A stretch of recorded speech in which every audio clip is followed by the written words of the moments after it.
এই দুনিয়াতে যত মানুষকে আপনি আপন দেখেন, এরা সবাই হয়তো আংশিক কোনো কোনো ক্ষেত্রে কেউ বিভিন্ন পার্সেন্টেজে আপন, কিন্তু আপনার সবচেয়ে বড় আপন হলেন আপনার রব আল্লাহ রাব্বুল আলামিন। আল্লাহর চাইতে বড় আপন আর কেউ নেই। আপনি একান্তে আল্লাহর সাথে একটু কথা বলেন। যারা ডিপ্রেশনে ভুগছেন, অশান্তিতে ভুগছেন, মানসিক অস্থিরতায় ভুগছেন, আজকেও আমার অফিসে আসার আগে দেখি এক লোক বসে আছে। নামাজ পড়লাম আমরা, উনি নামাজ পড়লেন না। তো আমি যার মাধ্যমে আসছে তাকে জিজ্ঞেস করলাম, নামাজ পড়লেন, উনি কি মুসলমান না?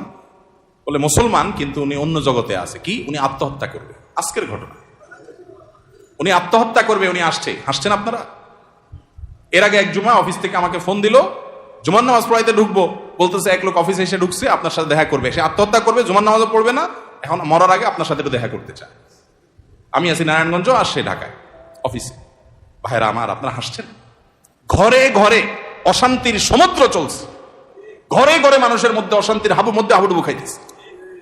তরুণ ইয়াং মানুষ, বাচ্চা ছেলে এখনো দুনিয়ার কিছু তারে পায় নাই, ব্যবসা বাণিজ্য জ্ঞানজাম ফাসাদ কিচ্ছু পায় নাই, কলেজ ইউনিভার্সিটিতে পড়ে, সেখানে শতাধিক ছেলে 1 বছরে আত্মহত্যা করে ফেলতেছে। মানসিক শান্তি যেটা, এটা এই সমাজের প্রতিটা ব্যক্তি থেকে উঠে যাচ্ছে। প্রত্যেকটা মানুষ অস্থির। এর মূল এবং প্রধান কারণ হলো এই কলব এবং অন্তরে যে জিনিসটাকে ঢুকানো দরকার ওটা না ঢুকাইয়া ভুলটারে ঢুকাইয়া বসে আছে, ইনস্টল করে নিছে দুনিয়াকে। দুনিয়া ছাড়া আর কিছু তার মাথায় নাই। একজন যুবক, তিনি কোনো মেয়ের সাথে অবৈধ সম্পর্কে জড়িয়েছেন, হারাম সম্পর্কে জড়িয়েছেন, সেটা একটা বিষয়, কিন্তু সেই মেয়ে তার সাথে ধরুন মানে কথা রাখে নাই, সে আরেকজনের সাথে ভেগে গেছে বা অন্য কোথাও তার বিয়ে হয়েছে। এখন সে ডিপ্রেশনে ভোগে। কেন ডিপ্রেশনে ভোগে? যে ওই পছন্দের মানুষটাকে সে পায় নাই। আলটিমেটলি এটা দুনিয়া, ঠিক না? ঠিক। আলটিমেটলি এটা কি? তার অন্তরে যদি আল্লাহকে স্থান দিত, আল্লাহকে যদি সবচেয়ে বেশি ভালোবাসতো, আল্লাযীনা আমানু আশাদ্দু হুব্বাল, তার অন্তরে যদি আল্লাহর সাথে মহব্বত সবচেয়ে বেশি থাকতো, আল্লাহর সন্তুষ্টিটাকে সবকিছুর উপর যদি প্রায়োরিটি দিত, তাহলে এরকম কেউ তার জীবন থেকে চলে গেছে, কেউ আসছে, কোনো দোস্ত নারাজ হয়ে গেছে, কিছু টাকা লস হয়ে গেছে, একটা ব্যবসা ছুটে গেছে, কিছু ক্ষতি হয়ে গেছে, এগুলোর কোনোটি তার জীবনে কোনো প্রকার প্রভাব ফেলতো কি হয়েছে? এগুলো গেছে, আরো আসবে, না আসলোই না, তাতে কি সমস্যা? আমাকে তো আল্লাহর কাছে যেতে হবে, কিয়ামতের ময়দানে দাঁড়াতে হবে, সারা জীবনের হিসাব দিতে হবে। আমি সেই জায়গা কি হিসাব দিতে পারবো, সেই জিনিসটা আমি ঠিক রাখতে পেরেছি কিনা, এটাই হলো আমার মূল গোলের জায়গা, এটা হলো মূল টার্গেটের জায়গা। এইভাবে যদি আপনি ভাবেন, তাহলে আপনার মধ্যে ডিপ্রেশন ইনশাআল্লাহ এমনিতেই দূর হয়ে যাবে।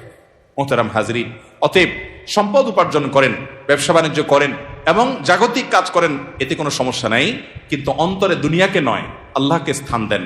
এবং এই স্থান দিতে গিয়ে আপনাকে স্যাক্রিফাইস করতে হবে। কি স্যাক্রিফাইস? ওই যে সৎ পথে চলবেন, হক হালালি চলবেন, টাকা পয়সা বেশি হবে না। অন্যরা তো দূরের কথা, নিজের আপন মা বাবার কাছেও দাম পাবেন না, ভাই বোনের কাছে দাম পাবেন না, বইয়ের কাছেও হয়তো দাম পাবেন না, ছেলে মেয়ের কাছেও হয়তো দাম পাবেন না, বন্ধু বান্ধবের কাছেও দাম পাবেন না, এলাকার ইমাম সাহেব, খতিব সাহেব, হুজুর সাহেবের কাছেও দাম পাবেন না, কারণ পয়সা নেই। কিন্তু আল্লাহর কসম, যেই জায়গায় দাম পাওয়া দরকার সেই জায়গা ঠিকই পাবেন। আরশ আজিমের মালিক আপনার অনেক বেশি মূল্য দিবেন। নবী করিম সাল্লাল্লাহু আলাইহি সাল্লাম কতবার এরকম বলেছেন সাহাবীদেরকে, তোমরা কোনো জান্নাতি লোক দেখতে চাও? বলি ইয়া রাসূলুল্লাহ, দেখতে চাই। একটা লোক চলে যাচ্ছে সামনে দিয়ে, তিনি জিজ্ঞাসা করেছেন, এই লোকটা সম্পর্কে তোমাদের কি ধারণা? বলি ইয়া রাসূলুল্লাহ, লোকটা খুব সাধারণ একজন মানুষ, এত গরিব, সমাজের এত সাধারণ মানুষ যে এই ব্যক্তি কারোর মেয়ে বিয়ে করতে চাইলে কেউ তার কাছে মেয়ে বিয়ে দিবে না, কেউ তাকে পয়সা হাওলাত দিবে না, কেউ তাকে চেয়ার দিবে না, কেউ তাকে কদর করবে না। আরেক লোক আসছে, নবী করিম সাল্লাল্লাহু আলাইহি সাল্লাম বলেন, এর সম্পর্কে তোমাদের বক্তব্য কি, মূল্যায়ন কি? সাহাবীরা বলছেন, ইয়া রাসূলুল্লাহ, এই লোকটা যার